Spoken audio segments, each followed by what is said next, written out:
Guys, రాత్రిపూట్ల ఒంటరిగా బయటికి వెళ్ళకండి.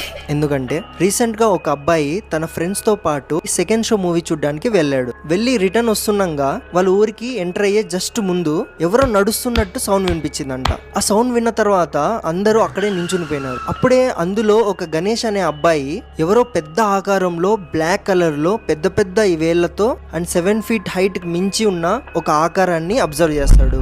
అది చూసి ఈ గణేష్ అబ్బాయి వెంటనే ఫోన్ తీసి ఒక ఫోటో తీసినాడు. తీసిన వెంటనే వీళ్ళందరూ అక్కడ నుంచి రిటర్న్ వచ్చేసి వేరే రూట్ లో వాళ్ళ ఊరికి వెళ్తారు. బట్ వాళ్ళలో ఎవ్వరికి ఏం అవ్వదు. బట్ ఈ గణేష్ అనే అబ్బాయికి వారం రోజులు ఫీవర్ పడుతుందంట. ఆ ఫోటో నేను ఇప్పుడు మీకు చూపిస్తాను. ఆ ఫోటోని మీరు మీ రిస్క్ పైన చూడండి.